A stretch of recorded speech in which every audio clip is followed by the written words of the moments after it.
Sanktsirებულმა მოსამართლე ნინო ენუქიძემ დღეს სასამართლო დარბაზში შემდგომი განმარტება გააკეთა, რომ რატიღა ამ კონკრეტულ შემთხვევაში ავთანდილ კუჭავას აქვს წოლითი რეჟიმი და არ აქვს შესაძლებლობა, რომ მონაწილეობა მიიღოს საკუთარ სასამართლო პროცესში, გადაიდოს პროცესი იქამდე, სანამ წოლითი რეჟიმის ვადა გავა და ასეთ თარიღად შეარჩია 15 იანვარი. Თუმცა ამ შემთხვევაში სასტიკად ნაცემმა ბიზნესმენმა მას უთხრა, რომ არ იყო წინააღმდეგი, მისი ადმინისტრაციული სამართალდარღვევის საქმე დღეს განხილულიყო და მას სწორედ ასე დისტანციურად მიიღო მონაწილეობა, რადგან გაეზიარებინა იმ დასავლელი პარტნიორებისთვის, დიპლომატიური კორპუსისთვისაც მძიმე ისტორია მას ეძალადობის, რომლის მოყოლაც მან საჯარო სივრცეში და მედიაში უკვე არაერთხელ მოახერხა. მიუხედავად ამ მოწოდებისა და იმ მოწოდებისა, რომ დღეს ავთანდილ კუჭავამ სამართლიანი სასამართლო მოსთხოვა სანქცირებულ ნინო ენუქიძეს, მოსამართლემ ეს მხედველობაში არ მიიღო და პროცესი მაინც გადადო.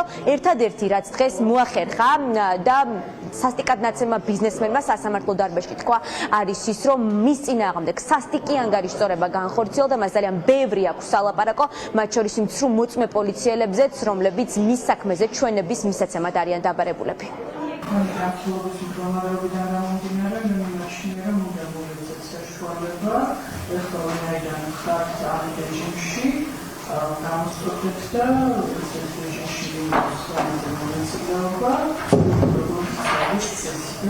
Realul problema asta cea mai des să mă genera ceva de soluție și ceva să genera ceva de soluție.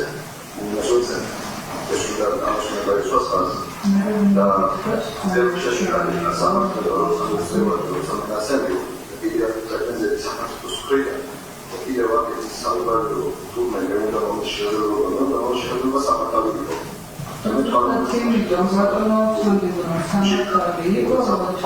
ამის შესაძლებლობაზე რომ სასამართლო აი ამ გამოვამბობ ამას.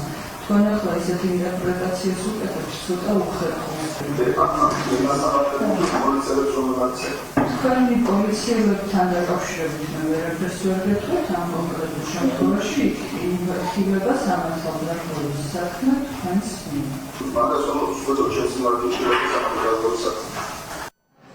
ავთანდილ კუჭავას რამდენიმე ქირურგიული ოპერაცია დასჭირდა, მას ძვლების მოტეხილობა აღენიშნებოდა ტანზე და ამ დრომდე მას წოლითი რეჟიმი აქვს. გამოწერილი ის არის სახლში, საიდანაც დღევანდელ სასამართლო პროცესზე დისტანციურად ჩაერთო და პირველები მას ვესაუბრეთ. ამ სასამართლო პროცესის დასრულების შემდეგ თხოვეთ შეეფასებინა ის, რაც სასამართლო დარბაზში მოხდა და გაეხსენებინა ის სასტიკი ანგარიშწორების ღამე, როდესაც მას ძვლები ჩაუმტვრიეს. სპეცდანიშნულების რაზმის თანამშრომლებმა ავთანდილ კუჭავას შემზარავ ისტორიას ხვება, რომ მან ძალადობის პროცესში რამდენჯერმე გონება დაკარგა, ითხოვდა, რომ შეეწყვიტათ ეს ანგარიშწორება, თუმცა რა თქმა უნდა, ომონის სტილით, ვინც არ ბევრს აქციებს, მას არ მოусმენია ავთანდილ კუჭავასთვის. ავთანდილ კუჭავა ხედავდა, რომ სხვა პირებზეც მიმდინარეობდა ანალოგიური ძალადობა, ის დროებითი მოთავსების იზოლატორში გადაიყვანეს, თუმცა იმდენად მძიმე იყო ის დაზიანებები, რომელიც მას ჰქონდა მიყენებული, რომ თავად პოლიციამ მიიღო გადაწყვეტილება უკვე საავადმყოფოში გადაეყვანათ. მეგობარი თვალთახედა რომ დავკარგეთ უკან მოვიხედე ძირსეკდო უკვე ქუჩაზე უკვე ნაცემი მე ხელითაც კი არ ვეკჭირე რობოკოპს საერთოდ ჯამში მე თვითონ მივყვებოდი პარლამენტის წირო მივედით მან დროს მოვარდნენ ის შავებში გადაცმული სპეცრაზმერის თანამშრომლები მოვარდნენ ჯერ იმას ჩემ მეგობარს დაუწყეს ცემა და ვეუბნებოდი რომ ნახე ძმაო არაფერი არ აქვს მე გამიწყეს ცემა ერთხელ გავითიშე მე თვალი გავასწრები ის ვეგდე და ვიღაცის ზემოდან მეფანებოდა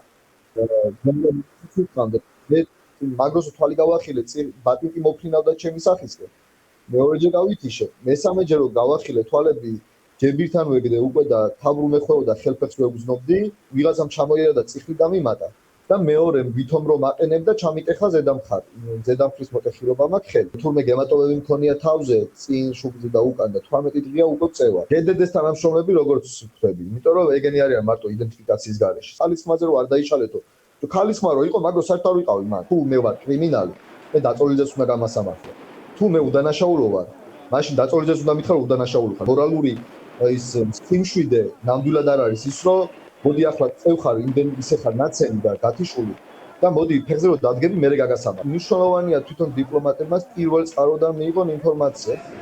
დაკავებულ ბიზნესმენს უმძიმესი დაზიანებები აქვს მიყენებული, მას ბეჭის მოტეხილობა აქვს, ამ დრომდე მკურნალობის პერიოდს გადის და მტკიცებულება, რაც მისი სამართალდარღვევის წინააღმდეგ მოიპოვა შინაგან საქმეთა სამინისტრომ ამ დრომდე არის მხოლოდ და მხოლოდ 2 სრულმოწმე პოლიციელის ჩვენება, რომელიც ასევე არის საქმეზე დასაკითხი. ისინი დღესაც იყვნენ სასამართლოში მოსულები, თუმცა რადგან გადაიდო დღევანდელი სასამართლო პროცესი, ეს 2 კრიმინალური პოლიციის თანამშრომელი ჩვენებას უკვე 15 იანვარს მისცემს.